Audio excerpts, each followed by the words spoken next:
వీడియోలో భాగంగా bonus issue and stock split గురించి తెలుసుకుందాం. అయితే ఈ రెండు సాధారణంగా కంపెనీలు తమ షేర్ విలువకు సంబంధించి ఫాలో అయ్యేటటువంటి పద్ధతులు. ఈ పద్ధతులు దాదాపుగా మనకు చూడడానికి ఒకలా కనబడుతూ ఉంటాయి. ఎందుకంటే రెండింటిలో కూడా షేర్ ప్రైస్ అనేది తగ్గుతుంది. రెండింటిలో కూడా షేర్ హోల్డర్స్ అప్పటి వరకు ఉన్న షేర్స్ కొన్నిసార్లు డబుల్ కావచ్చు, కొన్నిసార్లు 3 times కూడా కావచ్చు. ఇదంతా డిపెండ్స్ అపాన్ రేషియో, వాళ్ళు ఫాలో అవుతున్న రేషియో ఆధారంగా ఉంటుంది.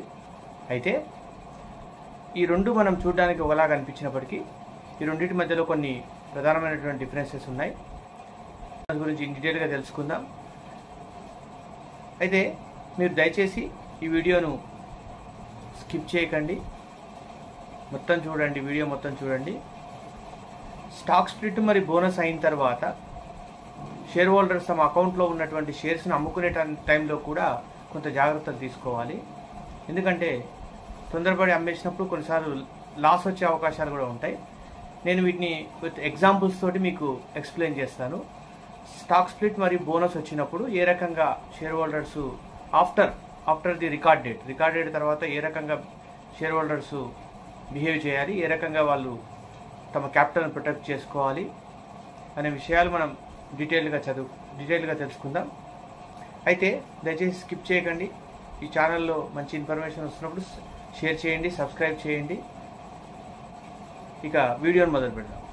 అసలు స్టాక్ స్ప్లిట్ బోనస్ మధ్యలో ఉన్నటువంటి ఫస్ట్ డిఫరెన్సెస్ ఏంటో మనం తెలుసుకుంటే మనకు కొంతవరకు ఆఫ్టర్ దట్ మనకి ఏంటనేది ఒక అర్థం అవుతుంది. స్టాక్ స్ప్లిట్ బోనస్ రెండిట్లో కూడా మనకు షేర్ వాల్యూ తగ్గుతుంది. అయితే దీనికి కొంచెం ప్రధానమైనటువంటి డిఫరెన్సెస్ అనేవి ఉన్నాయి. స్టాక్ స్ప్లిట్ అంటే మన షేర్ను కొన్ని భాగాలుగా విభజించడం. కొన్నిసార్లు 1:2 రేషియో, 2:1 రేషియోలో, అంటే ఒక షేర్ను 2 భాగాలుగా చేయడం, లేదంటే ఒక షేర్ను 3 భాగాలుగా చేయడం కంపెనీలు చేస్తూ ఉంటాయి. అదేవిధంగా బోనస్ అంటే ఏంటి? బోనస్ అంటే కంపెనీలు తమ షేర్ హోల్డర్స్కి అదనంగా ఇచ్చేటటువంటి షేర్స్, వాటిని బోనస్ ఇష్యూ అని పిలుస్తుంటారు. ఇందులో కూడా ప్రతి షేర్ హోల్డర్కి వాళ్ళు డిక్లేర్ చేసినటువంటి రేషియో ఆధారంగా షేర్స్ ఇస్తూ ఉంటుంది. ఒక షేర్ ఉంటే 2 షేర్ అదనంగా, లేకపోతే 2 ఉంటే 4 అదనంగా, లేదా 2 ఉంటే 6 అదనంగా, కొన్నిసార్లు డిఫరెంట్ రేషియోస్ ఫాలో అవుతాయి. వాళ్ళు ఏ రేషియో అయితే డిసైడ్ చేశారో ఆ రేషియో ఆధారంగా షేర్ హోల్డర్స్కి బోనస్ ఇష్యూ చేస్తూ ఉంటుంది. అంటే దీని అర్థం ఏంటి? ఒక దాంట్లోనేమో షేర్ వాల్యూ తగ్గుతుంది, రెండో దాంట్లో అదనపు షేర్లు లభిస్తూ ఉంటాయి. ఈ రెండింటిని ఒకదాన్ని స్టాక్ స్ప్లిట్ అంటూ ఉంటాం, ఇంకొక దాన్ని బోనస్ ఇష్యూ అని పిలుస్తూ ఉంటాం. అయితే ఏ సందర్భాల్లో ఈ స్టాక్ స్ప్లిట్ బోనస్ ఇష్యూ జరుగుతుంది అనేది మనం తెలుసుకోవచ్చు. స్టాక్ స్ప్లిట్ ఎప్పుడు చేస్తారు అంటే ఏదైనా ఒక కంపెనీ యొక్క షేర్ ధర అనేది మార్కెట్లో చాలా ఎక్కువగా పెరిగిపోయినప్పుడు, అంటే మిడిల్ క్లాస్ ఇన్వెస్టర్స్ ఆ షేర్ను కొనలేరు, ధర పెరిగిపోయింది మార్కెట్ ప్రైస్ అనేది అని భావించినప్పుడు కంపెనీలు ఏం చేస్తుంటాయి? తమ షేర్ వాల్యూని స్టాక్ స్ప్లిట్ చేస్తూ ఉంటాయి. అంటే దీని అర్థం ఏంటి? ధర తగ్గుతూ ఉంది. అప్పుడు అందరూ సామాన్య ఇన్వెస్టర్స్ కూడా కొనుగోలు చేసే అవకాశాలు ఉంటాయి. అదేవిధంగా బోనస్ ఇష్యూ ఎప్పుడు చేస్తారంటే కంపెనీ దగ్గర రిజర్వులు అధిక మొత్తంలో ఉన్నప్పుడు కంపెనీలు షేర్ హోల్డర్స్కి బోనస్ రూపంలో అదనపు షేర్లను ఇస్తుంది. అంటే దీని అర్థం ఏంటి అంటే రిజర్వ్లను క్యాపిటలైజేషన్ చేస్తారు, అంటే మూలధనీకరిస్తారు. అంటే తమ దగ్గర ఉన్న రిజర్వ్లన్నింటినీ మూలధనం రూపంలో కన్వర్ట్ చేస్తూ ఉంటారు. ఇప్పుడు కూడా షేర్ హోల్డర్స్కి అదనపు షేర్లు లభిస్తాయి. ఇది ప్రధానమైనటువంటి డిఫరెన్స్. స్టాక్ స్ప్లిట్కి బోనస్కి ఉన్నటువంటి ప్రధానమైన తేడా ఏంటి? ఇది మొదటి డిఫరెన్స్. ఇక రెండోది ఏంటంటే స్ప్లిట్ ఒకవేళ 2:1 అని అనుకుంటే దాని అర్థం ఏంటి? ఒక షేరు 2 షేర్లుగా విభజించబడుతుంది.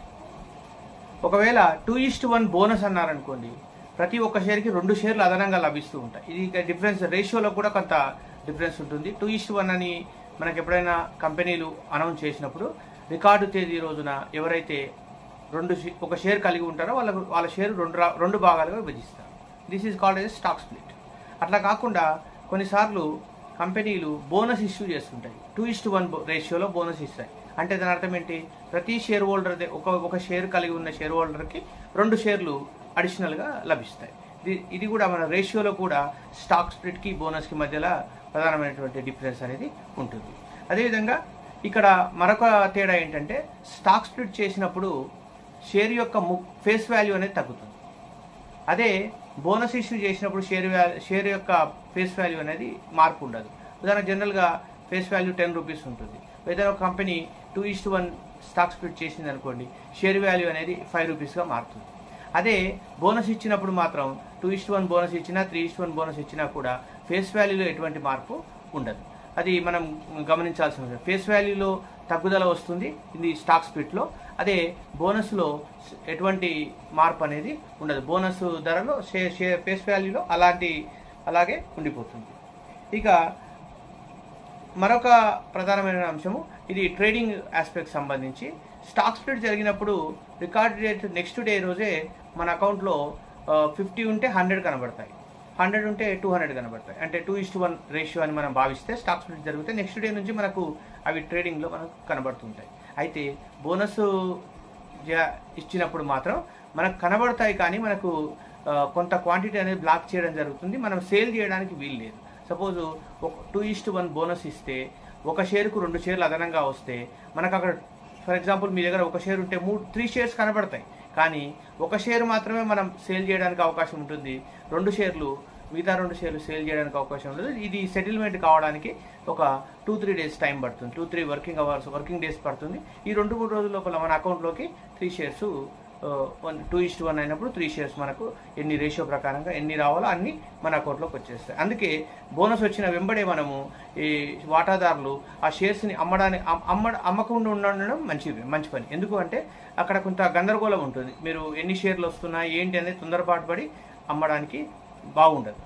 కాబట్టి వీటిని అలాగే ఉంచుకొని మనకు ఒకసారి అడ్జస్ట్మెంట్ అయిపోయిన తర్వాత సేల్ చేసుకుంటే ఎటువంటి నష్టాలు ఉండవు. అయితే ఈ స్టాక్ స్ప్లిట్ బోనస్ జరిగినప్పుడు ఏ రకమైనటువంటి ఎఫెక్ట్ ఉంటుంది అనేది మనం ఒక ఇన్ డీటెయిల్గా ఒక ఎగ్జాంపుల్ సహాయంతో తెలుసుకుందాం. ఈ ఎగ్జాంపుల్స్లో మనం ఏం చెప్తామంటే ఒక షేరుకు స్టాక్ స్ప్లిట్ చేసినప్పుడు share holder after record date sale చేస్తే ఎలా ఉంటుంది, అదే బోనస్ ఇష్యూ చేసినప్పుడు ఆఫ్టర్ రికార్డ్ డేట్ సేల్ చేస్తే ఎలా ఉంటుంది. ఇక్కడ 2 డిఫరెన్సెస్ అనేవి ప్రధానంగా గుర్తుపెట్టుకోవాలి. Share holders ordinary share holders ఈ అనాలిసిస్ చేసుకున్న తర్వాతనే వాటిని సేల్ చేయాలి. అయితే మరొక విషయం ఏంటంటే బోనస్ వచ్చినప్పుడు ఎంబడే సేల్ చేయకపోవడం అనేది చాలా మంచి పని. ఎందుకు మంచి పని అంటే దాని గురించి మనం ఇప్పుడు ఎగ్జాంపుల్స్లో క్లియర్గా చదువుకుందాం. అప్పుడు మనకు ఒక ఐడియా వచ్చేస్తుంది. బోనస్ వచ్చిన వాళ్ళు ఇమ్మీడియట్గా సేల్ అనేది చేయకపోవడం అనేది సరైనటువంటి పని అవుతుంది. అయినప్పటికీ మనం ఇప్పుడు ఒక ఎగ్జాంపుల్ తోటి మనం చూద్దాం. ఇప్పటివరకు మీరు ఛానల్ లైక్ చేయని వాళ్ళు ఎవరు ఉంటే లైక్ చేయండి, సబ్స్క్రైబ్ చేయండి. ఈ ఎగ్జాంపుల్ తోటి మనకు స్టాక్ స్ప్లిట్కి బోనస్కి మధ్యలో ఒక క్లారిటీ అనేది మనకు వస్తుంది. అయితే ఒకవేళ స్టాక్ స్ప్లిట్ మనం ఎగ్జాంపుల్గా తీసుకుంటున్నాం. ఏదైనా ఒక రికార్డ్ డేట్ను 15/5 మే 15th అనే రికార్డ్ డేట్గా మనం తీసుకుంటున్నాం. మే 15th రికార్డుగా తీసుకొని దాని ఆ రోజు రికార్డు డేట్ రోజున దాని ప్రైస్ 2000 అని అనుకుంటే రికార్డు ఒకవేళ వాళ్ళు 2:1 బోనస్ ఇస్తే 2:1 స్టాక్ స్ప్లిట్ చేస్తే ఒక షేరు 2 షేర్లుగా విభజించబడుతుంది. అంటే దాని అర్థం ఏంటి, ప్రైస్ అనేది కూడా తగ్గుతుంది. మనము ఇంకొక అంశం గుర్తుపెట్టుకోవాలి. బోనస్ షేర్స్ వచ్చినాయని చెప్పి స్టాక్ స్ప్లిట్ వచ్చింది అని చెప్పి మన ఇన్వెస్ట్మెంట్ వాల్యూ అనేది పెరగదు. బోనస్ ఫర్ ఎగ్జాంపుల్ మీ దగ్గర ఒక షేరు 4000 రూపాయల షేరు ఉంటే మీ ఇన్వెస్టెడ్ వాల్యూ 4000 అవుతుంది. ఒకవేళ కంపెనీ బోనస్ అడిషనల్గా ఇచ్చింది అనుకోండి, ఒక 2 షేర్స్ అడిషనల్గా ఇచ్చింది అనుకోండి, మన ఇన్వెస్టెడ్ వాల్యూ అనేది 4000గానే ఉంటుంది. అంటే ఆ 4000ని by 3 చేస్తారు. అంటే 3 షేర్స్ అవుతాయి, but invested value will not change. కాబట్టి మనకు అడిషనల్గా వచ్చే అమౌంట్ ఏది ఉండదు. అడిషనల్గా మనకు అప్పుడు యాజ్ ఆన్ దట్ డేట్ ఎటువంటి అమౌంట్ అడిషనల్గా రాదు. ఎప్పుడు వస్తుంది అంటే ఆ షేర్స్ను బోనస్ వచ్చిన షేర్స్ని అలాగే మన దగ్గరే మన అకౌంట్లో ఉంచుకొని ఒక 1 year తర్వాత లేకపోతే 2 years తర్వాత మంచి పర్ఫార్మెన్స్ కంపెనీ చేసినప్పుడు ఆ షేర్ ధర మళ్ళీ పాత ప్రైస్కి వస్తుంది. అప్పుడు మనం సేల్ చేసుకున్నప్పుడు మనకు దాని యొక్క యాక్చువల్ బెనిఫిట్ అనేది మనకు పొందగలుగుతాం. కాబట్టి మనం ఎప్పుడు కూడా ఒక మిస్కాన్సెప్షన్ ఉండకూడదు. మన షేరు స్ప్లిట్ కానీ బోనస్ వచ్చినప్పుడు మన invested value will not change. Invested value as it ఈస్గా ఉంటుంది, దాన్ని బై చేయడం జరుగుతుంది. కాబట్టి నెంబర్ ఆఫ్ షేర్స్ పెరుగుతాయి, కానీ ఇన్వెస్టెడ్ వాల్యూ అనేది ఎటువంటి మార్పు ఉండదు. ఇప్పుడు మీకు ఈ ఎగ్జాంపుల్ తోటి నేను మీకు చెప్తాను. మీరు ఇక్కడ మనం చూస్తే మనకు 2:1 రేషియోలో స్ప్లిట్ ఇచ్చినారు. 15/5/2015 రికార్డ్ డేట్ అనుకుంటే ప్రైజ్ ఆ రోజున మనకు 2000 రూపీస్ ప్రైజ్ ఉంది.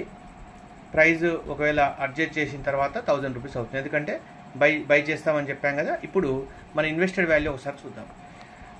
11/25 రోజు మనం ఏం చేసాము, ఒక 20 షేర్స్ కొన్నాం, 1000 రూపీస్కి కొన్నాం. బిఫోర్ స్ప్లిట్ కొన్నప్పుడు మనం 20,000 రూపీస్ మన ఇన్వెస్టెడ్ వాల్యూ.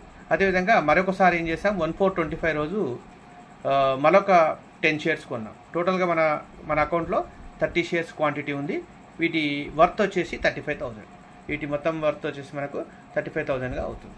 అయితే నెక్స్ట్ ఆఫ్టర్ స్ప్లిట్ తర్వాత ఏమవుతుందో చూద్దాం. ఆఫ్టర్ స్ప్లిట్ తర్వాత ఏమవుతుంది అంటే 20 కాస్త 40 షేర్స్ అవుతాయి, 10 షేర్స్ కాస్త 20 షేర్స్ అవుతాయి.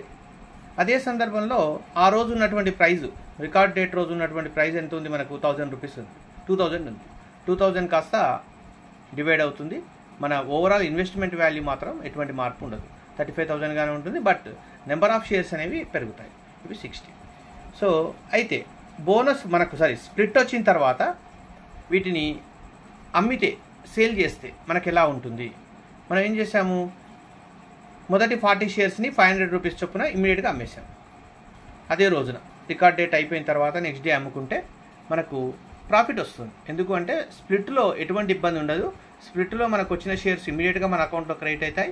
మనం ఏం చేయవచ్చు, ఇమ్మీడియట్గా వాటిని సేల్ చేసుకోవచ్చు. మనకు ఆ రోజు ఉన్న ప్రైజ్ని బట్టి మనకు ప్రాఫిట్ వస్తుంది. సపోజ్ మీరు టోటల్ 60 షేర్స్, మన దగ్గర 30 షేర్స్ కాస్త 60 అయ్యాయి. 60ని మీరు ఆ రోజు అమ్ముకుంటే ఆ రోజు ఏ ధర ఉంటే అంత మనకు ప్రాఫిట్ వస్తే ప్రాఫిట్, లాస్ అయితే లాస్ ఉంటుంది. ఇందులో ఎటువంటి సమస్య ఉండదు. అయితే ఇక్కడ మనం ప్రధానంగా ఇంకొకటి గమనించాల్సిన అంశం ఏంటంటే,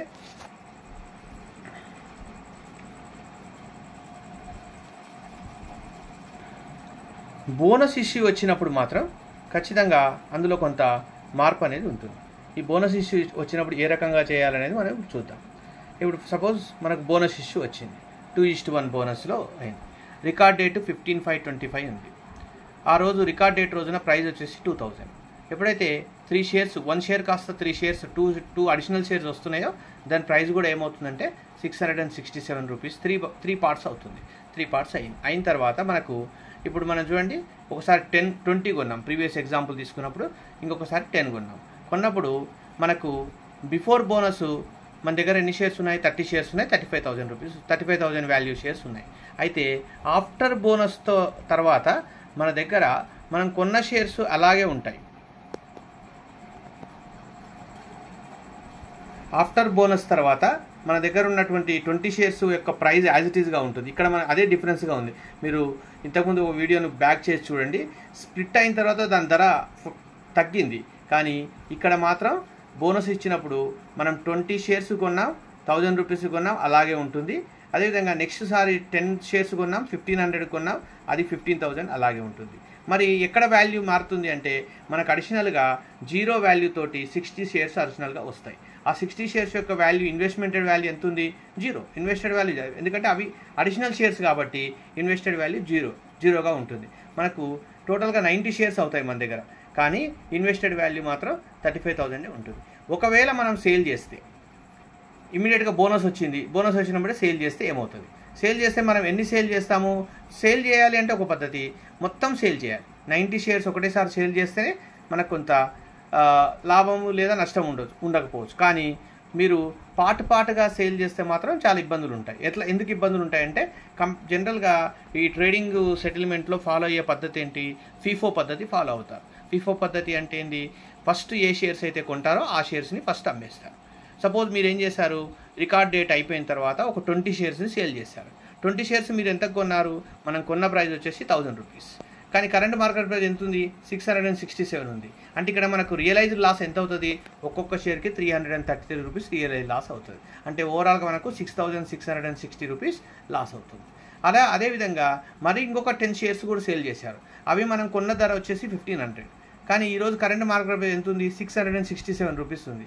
అక్కడ కూడా మనకు 8,333 లాస్ వస్తుంది. అంటే మనం ఏం చేసాము, ఫస్ట్ కొన్న షేర్స్ని వరుసగా 20 and 10 అమ్మేసాం. అమ్మేసినప్పుడు మనకు లాస్ వచ్చేసింది. ఇక మరి మన దగ్గర ప్రాఫిట్ ఏముంటుంది అంటే, ప్రాఫిట్ వచ్చేసి అన్రియలైజ్డ్ ఉంటుంది, లాస్ వచ్చేసి రియలైజ్డ్ అవుతుంది. అంటే ఆల్రెడీ అప్పటికి సేల్ చేశారు కాబట్టి రియలైజ్డ్ లాస్ అయిపోతుంది. ప్రాఫిట్ మాత్రం అన్రియలైజ్డ్ ప్రాఫిట్ ఉంటుంది. 60 షేర్స్ మన దగ్గర అలాగే ఉంటాయి. ఇవి ఎప్పుడు సేల్ చేసుకోవాలి, ఒకవేళ దాని ధర పెరిగినప్పుడు మనం సేల్ చేసుకుంటే దాని వాల్యూ అనేది పెరుగుతుంది. ఈ ఎగ్జాంపుల్ మీరు ఒకసారి బ్యాక్ చేసి చూడండి, ఇంకా క్లియర్గా మీకు అర్థమవుతుంది. రైట్, ఈ రకంగా కాబట్టి అందుకే బోనస్ షేర్స్ వచ్చినప్పుడు ఇమీడియట్గా మనం సేల్ చేయకుండా ఉండడం అనేది సరైనటువంటి పని. థ్యాంక్ యూ అండి. ఈ వీడియో మీకు థ్యాంక్ యూ అండి. ఈ వీడియోలో మనం స్టాక్ స్ప్లిట్, బోనస్ వచ్చినప్పుడు ఎలా ఉంటుంది, వచ్చినప్పుడు ఏ రకంగా మన అకౌంట్లో క్రియేట్ అవుతాయి అన్ని గురించి మనం డీటెయిల్గా తెలుసుకున్నాం. అయితే మీరు దయచేసి ఈ ఛానల్ని సబ్స్క్రైబ్ చేయండి, మీ ఫ్రెండ్స్కి షేర్ చేయండి, లైక్ చేయండి.